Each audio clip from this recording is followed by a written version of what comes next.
김동섭의 인사이트, 김동섭 전략관님과 시장 흐름을 읽겠습니다. 어서 오십시오. 네, 안녕하세요. 네, 뉴욕 증시는 가장 또 많이 이슈되는 게 어쨌든 비트코인, 그다음에 이제 미 국채금리 상승에 대한 우려가 좀 있는데요. 예, 미국 흐름부터 좀 읽어주십시오. 미국 시장이 어저께 장 초반에는 하락했다가요. 마지막에 나스닥은 하락 그대로 유지했고 다우는 상승 마감합니다. 하락 요인은 국채금리가 이제 10년물 국채금리가 오르고 있죠. 사실 국채금리가 오르게 되면 기업들 입장에서는 채권 발행할 때 굉장히 고달프죠. 그러니까 사실 채권 발행을 못해서 자금을 수요를 받아들이지 못하면 또 투자를 못하는 게 시장이기 때문에 사실 국채금리가 굉장히 의미가 큽니다. 국채금리가 왜 오를까요? 아시겠지만 미국에서 재정정책을 하게 되니까 국채 발행을 해야 되잖아요. 그것 때문에 아마 오르는 것 같다. 결국은 재정정책이 유동성을 푸는 것 같이 보이지만 한편으로는 재정정책에서 국채를 발행해서 돈을 다시 끌어들이는 현상하고 똑같은 상황이 아닌가 이런 생각도 드는데요. 어쨌든 국채 발행이 시장의 발목을 잡아요. 그래서 미국이 오르기는 오르지만 그냥 개걸음 형식으로 오릅니다. 거의 0.2, 0.1 이런 식으로 오르고 있죠. 오늘 새벽에 그럼 미국 시장은 왜 올랐냐? 국채가 금리가 오르는데 거긴 버핏의 영향이 상당히 컸죠. 버핏이 작년 4분기 때 투자한 기업이 있는데요. 버라이전하고 쉐브론에 투자를 했다고 보고를 했어요.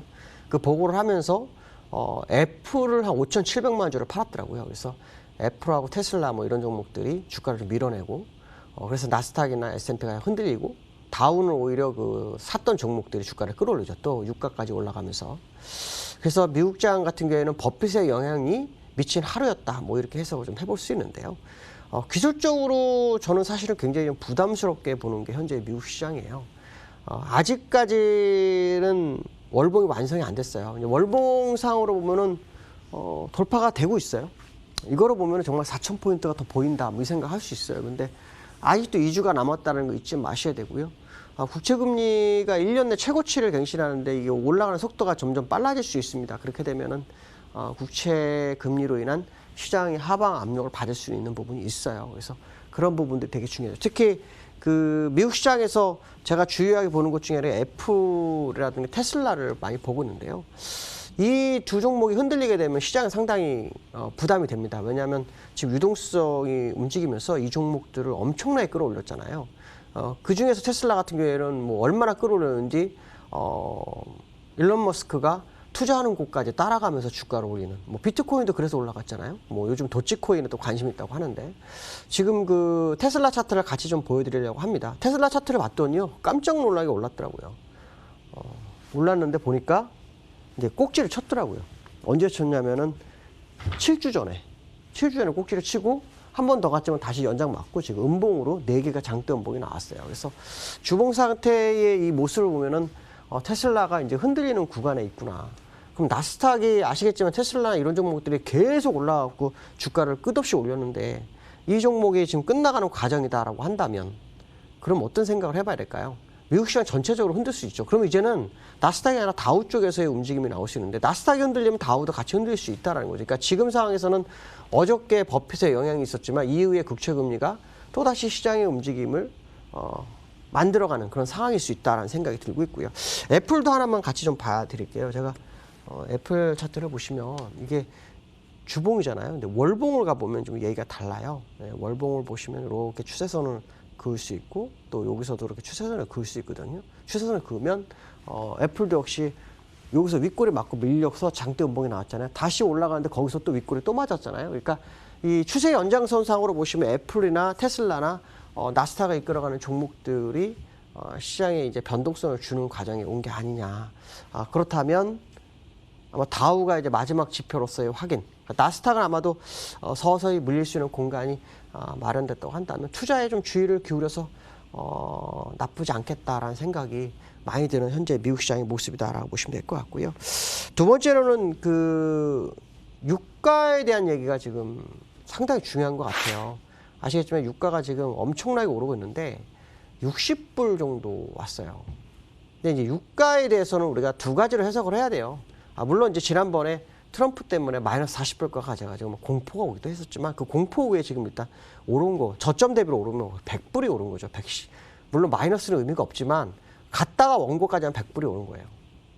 근데 이게 이제 수요와 진짜 실수요와 수요와 그러니까 공급에 있어서 수요와 공급에 대한 부분이냐 아니면은 정말 시장에서 경제가 화랑해서 수요가 늘어나느냐 이 부분인데 사실은 그 감산에 의해서 유가가 움직였잖아요.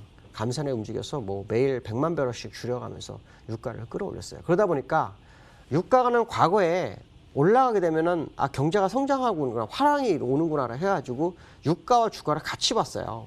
근데 지금의 유가는 사실은 이 공급에 대한 부분이 조절에 의한 거였잖아요. 그래서 유가가 지금 60불 정도 됐다라는 거에 대해서 우리가 어떻게 생각해야 될까 생각을 해봐야 되는데 사우디 쪽에서는 4월에 증산 계획을 가지고 있다는 얘기가 나오고 있어요. 이거는 이제 생산 쿼터를 늘리겠다는 건데 만약 증산하게 되면은 사우디만 증산하겠어요? 다 같이 증산하겠죠. 여기에 대해서 이제 여러 가지 생각을 해볼 수 있어요. 어떤 생각을 할 수 있냐면 이제 유가가 정상궤도 올라가는 거에 대한 자신감의 표현이냐, 아니면 유가를 또 공급 조절로 시장의 패권을 유지하고자 하느냐. 아시겠지만 트럼프 대통령이 되면서 이 셰일가스 생산이 굉장히 많았고 그로 인해서 유가를 많이 흔들어 버렸기 때문에 사실 사우디나 이런 데서는 굉장히 힘들었거든요. 근데 이제 트럼프 대통령이 떨어져 재선에 실패하고 난 다음에 일단 이 공간이 생긴 거라고 판단하고 그 공간 속에서 사우디가 움직이려는 그런 모습이 아닌가라는 판단이 쓰고 있어요. 그래서 여기서 유가가 더 올라갈지는 잘 모르겠어요. 근데 지금 시장에서 사실 유동성이 굉장히 많다 보니까 이 유동성이 원자재까지도 흘러간 거라고 좀 판단한다면 공급이 더 는다? 그러면 어떻게 될까요? 유가는 좀 하락할 수 있는 부분이죠. 결국 유가의 움직임이 또다시 시장에 영향을 미치는 상황이 올 수 있다라는 생각을 해봐야 됩니다. 근데 여기서 이제 우리가 앞에서부터 지금까지 얘기한 걸 가만히 보면 주도주가 좀 흔들리는 느낌이 없나요? 애플, 그다음에 테슬라, 그다음에 유가에 대한 증산의 얘기가 나오죠. 그러면 지금 남은 거는 비트코인 하나밖에 안 남았어요. 그래서 비트코인이 뭐 어저께 보니까 엄청 오르더라고요. 근데 그 비트코인이 결국은 투자의 대상이라기보다는 투심의 대상으로 생각하시라고 말씀드렸는데 그것 때문에도 아마 시장이 잘 견디는 그런 상황이 아닐까라고 판단하고 있습니다. 그래서 유가가 4월 이후에 이런 증산 계획이 있다는 것 자체가 벌써 시장에는 예전 4년 전의 모습으로 돌아가고 있는 상황이다. 무슨 말이냐면 공격적으로 트럼프의 움직임에 의해서 시장이 움직였던 것이 이제는 정상적인 흐름에 의해 가는 모습이 나오고 있다라고 판단한다면 시장을 이제 상당히 보수적으로 접근해 볼 필요성이 있지 않을까 이렇게 말씀드리고 싶습니다. 세 번째는요. 어저께 우리나라 시장의 모습이었어요. 수급적인 부분이었는데 어저께 우리나라 외국인하고 기관이 상당히 매도를 많이 했어요. 현물은 뭐 4,800밖에 안 했으니까 외국인이 별로 안 매도했는데 이렇게 생각하지만 그렇지가 않아요. 왜냐하면 비차익에서 9,500억이 나왔어요. 이 비차익은 외국인들이 쓰는 거거든요. 근데 요 근래 외국인들이 아시겠지만 환율이 이렇게 좀 내려오면서 고점에서 1,127원까지 갔다가 순식간에 1,097원까지 갔었어요. 거의 30원 정도가 내려오는 상황이 발생했는데 그 사이에 외국인들이 한 1조 7천억 정도가 시장에 현물로 들어왔어요. 여기 보시면 이렇게 들어왔죠. 그러고 난 다음에 이틀 동안 6천억 정도가 매도를 하고 있어요. 매도를 하고 있으니까 아직도 뭐 1조 1천억 정도 남았네 이런 생각할 수 있지만 이쪽으로 쭉 가보시면 프로그램 매도가 어저께 9천억 500억이 나왔어요. 9,500억이 나와서 그동안 매수했던 것까지 다 나오고 외국인이 정말 샀던 금액만큼도 거의 다 나오는 이런 현상이 나오고 있어요. 그래서 이 모습을 보면서 제가 말씀드리고 싶은 것은 외국인들의 공격적 매도가 또다시 들어오고 있구나.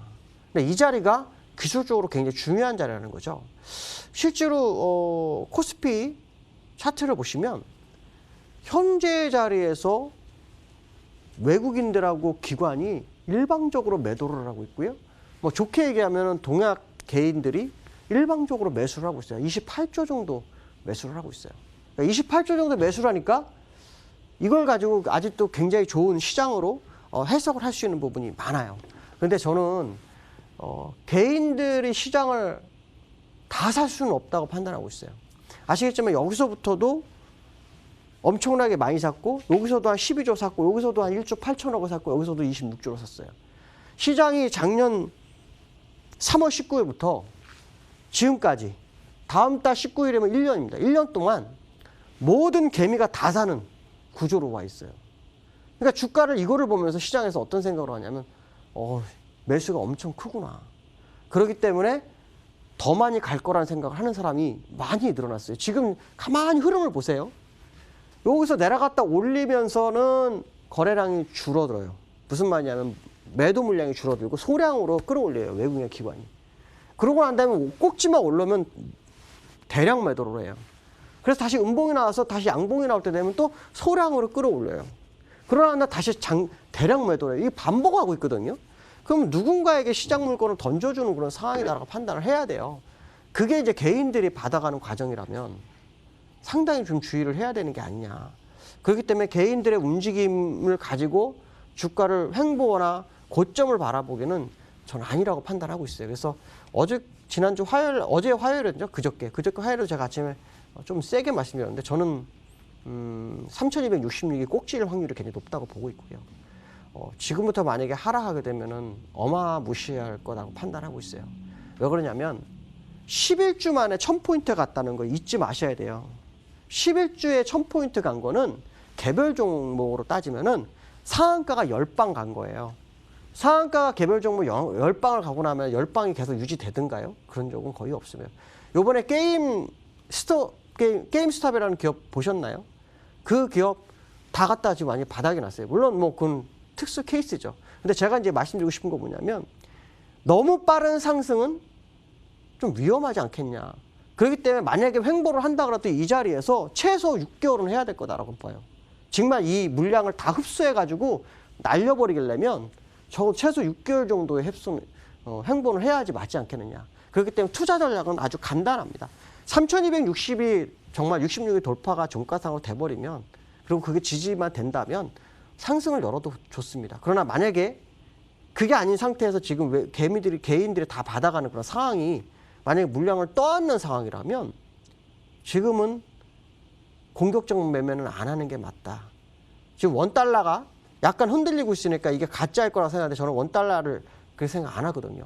원달러 2개월 반 동안 작업하고서 일시적으로 빠진 거라고 봐야지 저게 추세적 하락으로 보게 되면 얘기는 달라져요. 만약 추세적 하락이 나온다면 정말 여러분들이 바라는 장이 올 수도 있어요. 5천, 6천, 4천? 아무도 모릅니다. 그건. 근데 과거의 사례나 이런 것들 다 따져보면 현재는 굉장히 리스크가 커져가고 있는 그런 고간간에 들어온 게 맞을 거다.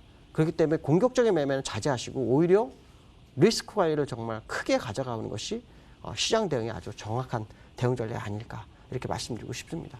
자, 오늘 얘기가 약간 길었는데요. 중요한 것은 지금 아주 중요한 변곡에 도달했다는 것을 알려드리고자 합니다. 오늘 여기까지 하겠습니다. 감사합니다.